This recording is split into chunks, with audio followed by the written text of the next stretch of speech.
Welcome to all. स्वागत है आप सभी का। और आज हम करने वाले हैं chapter number 6 class 11th physics का वर्क एनर्जी एंड पावर। तो सबसे पहले इसमें हम देखेंगे वर्क क्या होता है। वर्क क्या होता है? तो वर्क होता है कि व्हेन एन फोर्स, यानी जब किसी ऑब्जेक्ट पर क्या लगाई जाए, फोर्स लगाई जाए। जब कोई मैंने क्या किया, कोई ऑब्जेक्ट ले लिया, मैंने क्या किया, कोई ऑब्जेक्ट ले लिया और इस ऑब्जेक्ट पे क्या की जाए, फोर्स लगाई जाए। मैं क्या कर रहा हूं, इस ऑब्जेक्ट पर फोर्स लगा रहा हूं और जिस डायरेक्शन में इस ऑब्जेक्ट पर फोर्स लगाई जा रही है, जिस डायरेक्शन में इस ऑब्जेक्ट पर फोर्स लगाई जा रही है, अगर ये ऑब्जेक्ट उसी डायरेक्शन में मूव कर रहा है, अगर ये ऑब्जेक्ट क्या कर रहा है, उसी डायरेक्शन में मूव कर रहा है, तो हम क्या बोल देंगे, उसे वर्क बोल देंगे। उसे क्या बोल देंगे, वर्क बोल देंगे।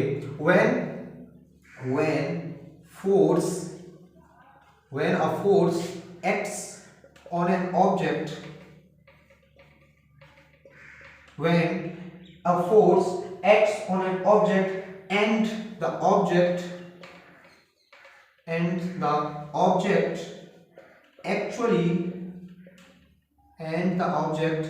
actually moves in the direction of force, यानी जब हम किसी ऑब्जेक्ट पे क्या करते हैं, फोर्स लगाते हैं और वो ऑब्जेक्ट किस डायरेक्शन में मूव करता है। जब हमने किसी ऑब्जेक्ट पे क्या किया, फोर्स लगाया और वो ऑब्जेक्ट किस डायरेक्शन में मूव करेगा, जिस डायरेक्शन में हमने फोर्स लगाया है, तो वहां पर वो वर्क होगा। वो कैसा होगा, वर्क डन बाई फोर्स, यानी वो फोर्स के द्वारा वर्क किया जाएगा। तो this force is work done by force. ठीक है, तो इसमें सबसे पहले जो हम देखेंगे वो इसमें देखेंगे work done by a constant force, work done by a constant force. तो इसे रफ कर दूं मैं, चैप्टर तो पता है ना सबको भाई। हाँ, तो अब जो हमारा नेक्स्ट टॉपिक है वो क्या है हमारा, work done by a constant force. Work done by a constant force, work done by a constant force. ठीक है, तो अब इसमें क्या होगा, देखो ये मेरे पास क्या है, कोई ऑब्जेक्ट है। ठीक है, ये मेरे पास कोई ऑब्जेक्ट है और इस ऑब्जेक्ट से क्या बनी हुई है, रस्सी बंधी हुई है। मान लो ये मेरे पास कोई व्यक्ति है और इस ऑब्जेक्ट से क्या बनी हुई है, रस्सी है, और ये रस्सी इसके हाथ में है। ठीक है, ये रस्सी क्या है, इसके हाथ में है और ये ऑब्जेक्ट क्या कर रहा है, इस वाले ऑब्जेक्ट को ये पर्सन क्या कर रहा है, खींच रहा है। यानी इस डायरेक्शन में क्या लगा रहा है, वो उस पर फोर्स लगा रहा है। इस डायरेक्शन में उस पर क्या कर रहा है, फोर्स लगा रहा है ना। ये किस पे रखा है, हॉरिजॉन्टल पाथ पर रखा हुआ है, हॉरिजॉन्टल सरफेस पर रखा हुआ है। ठीक है, और इसने क्या किया, ये इस डायरेक्शन में मूव करेगा, नहीं करेगा, इस डायरेक्शन में मूव करेगा। अब इसने ये खींच के ये ऑब्जेक्ट कहां पर आ गया, ये ऑब्जेक्ट यहां पर आ गया। तो इस ऑब्जेक्ट ने क्या किया, कोई डिस्प्लेसमेंट किया। इस ऑब्जेक्ट ने क्या किया, कोई डिस्प्लेसमेंट किया। ठीक है, और इसने एंगल क्या बनाया, थीटा बनाया। एंगल क्या बनाया, थीटा बनाया। यानी किसी ऑब्जेक्ट को इसने खींचा फोर्स से और इसने क्या बनाया, एंगल थीटा का खींचा और इसने कुछ डिस्प्लेसमेंट किया। अच्छा, तो वर्क क्या होता है, अच्छा तुम कहोगे साहब वर्क इक्वल जो होता है ना, वर्क जो होता है वो होता है फोर्स इनटू के डिस्प्लेसमेंट, फोर्स इनटू के डिस्प्लेसमेंट।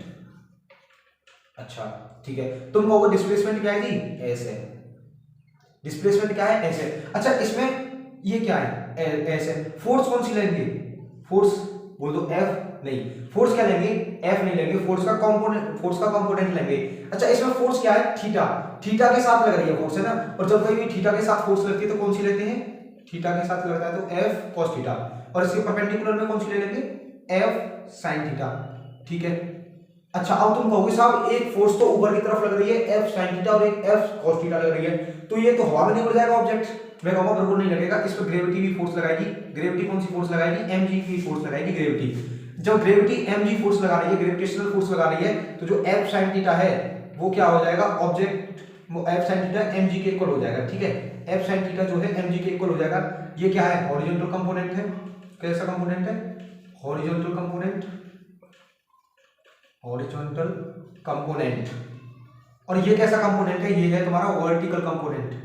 कैसा कंपोनेंट, वर्टिकल कंपोनेंट। अच्छा तो यहां पर फोर्स कौन सी लूंगा मैं, हॉरिजॉन्टल कंपोनेंट वाली, कौन सी, F cos theta, F cos theta dot S. तो यहां से डब्ल्यू इक्वल क्या आ जाता है, डब्ल्यू इक्वल आ जाता है F S cos theta. W equal कितना आ जाता है, एफ एस कॉस थीटा। और जब जब कॉस हटाया है, यानी तुमने पढ़ा था ना स्केलर प्रोडक्ट वाले में, स्केलर प्रोडक्ट में जब जब हम कॉस को हटाते थे क्या लगाते थे, डॉट लगाते थे, W equal F vector dot S vector, ठीक है। तो ये क्या हो जाएगा, या तो तुम क्या बोल दो W equal F S cos theta बोल दो, या फिर W equal F vector dot S vector बोल दो, ठीक है। ये हो गया हमारा वर्क डन बाय ये कांस्टेंट फोर्स, क्या होता है एफ एस कॉस थीटा। तो यहां पर नोट करेंगे इसे, हो गया नोट। चलो अब इसमें अगला जो टॉपिक आएगा वो आएगा नेचर ऑफ वर्क या फिर types of work done, nature of work या फिर टाइप्स ऑफ वर्क डन। तो टाइप्स क्या होंगे वर्क के, अगला टॉपिक आएंगे types, types of work. Work के जो टाइप है वो क्या होंगे, देखो वर्क जो होगा ना वो तुम्हारा 3 प्रकार का हो जाएगा। एक तो हो जाएगा तुम्हारा पॉजिटिव वर्क, कौन सा वर्क होगा तुम्हारा पॉजिटिव वर्क। दूसरा हो जाएगा तुम्हारा नेगेटिव वर्क, दूसरा होगा नेगेटिव वर्क, और तीसरा होगा जीरो वर्क, ठीक है। अच्छा पॉजिटिव वर्क क्या होगा, पॉजिटिव वर्क की बात कर लेते हैं पहले किस वर्क की बात कर लेते हैं, पॉजिटिव वर्क की बात कर लेते हैं। तो मानो मेरे पास कोई ऑब्जेक्ट है,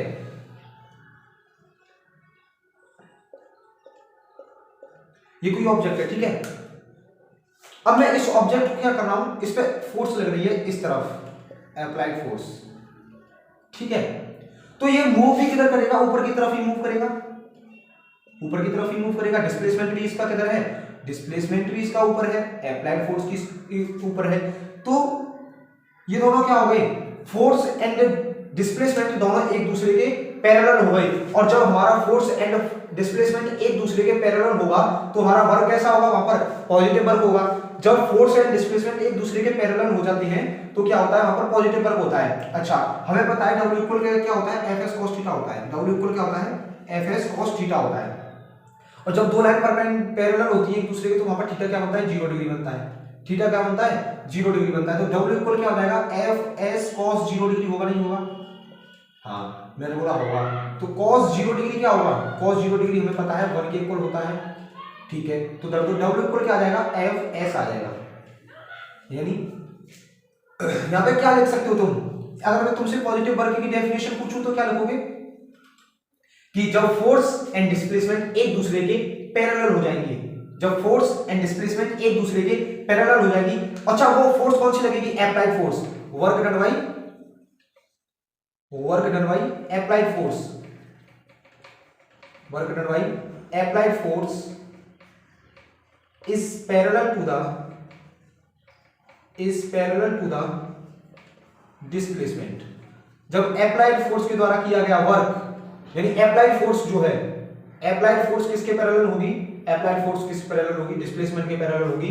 तो वहां पर पॉजिटिव वर्क होगा, ठीक है। अच्छा इसका एक और एग्जांपल ले लेते हैं। जैसे हमने कोई ऑब्जेक्ट उठाया, ठीक है, हमने कोई ऑब्जेक्ट उठाया ग्राउंड से, ऐसे उठा रहे हैं, ठीक है। जैसे तुम जिम में जाते हो ना, जिम में जो डंबल होते हैं, डंबलों को उठाते हो तुम, तो जो ऊपर की, जब हमने उस डंबल को ऊपर की तरफ उठाते हैं ऐसे, ठीक है, तो ऊपर उठाने में जो कार्य किया गया है उस वर्क को क्या बोलेंगे, पॉजिटिव वर्क बोल देंगे, ठीक है। जो ऊपर उठाने में जो वर्क किया गया है उसको क्या बोल देंगे, पॉजिटिव वर्क बोल देंगे। अब नेक्स्ट देखेंगे नेगेटिव वर्क क्या होता है। नेगेटिव वर्क क्या होगा, यहां पर वर्क क्या होगा, यहां पर अप्लाइड फोर्स के द्वारा वर्क हुआ था, यहां पर ग्रेविटेशनल फोर्स के द्वारा वर्क होगा। Force of gravity, gravitational force बोलते हैं जिसे। मान लो मेरे पास कोई एक ऑब्जेक्ट है, मेरे पास क्या है, कोई एक ऑब्जेक्ट है, ये इस पे मेरी अप्लाइड फोर्स लग रही है ऊपर की तरफ, डिस्प्लेसमेंट भी किधर कर रहा है, ऊपर की तरफ, लेकिन इस पे एक फोर्स और लगेगी, जो लगेगी mg, जो क्या लगेगी, mg लगेगी। अच्छा पॉजिटिव वर्क में क्या होता है, थीटा इक्वल कितना होता है, 0 डिग्री की होता है, ठीक है। थीटा जो है 0 से बराबर होगा और थीटा जो है 90 से छोटा होगा। ये किसकी बात कर रहा हूं मैं, पॉजिटिव वर्क की बात कर रहा हूं, ठीक है, इसे लिख लेना। तो नेगेटिव में क्या है, एक अप्लाइड फोर्स ऊपर की तरफ लग रही है, एक फोर्स लग रही है नीचे mg, और डिस्प्लेसमेंट किधर कर रहा है, ऊपर कर रहा है। तो mg जो फोर्स है ना, अब क्या है mg, यहां पर फोर्स एंड डिस्प्लेसमेंट क्या है, एक दूसरे के पैरेलल में। when force and displacement is opposite, is in the opposite direction,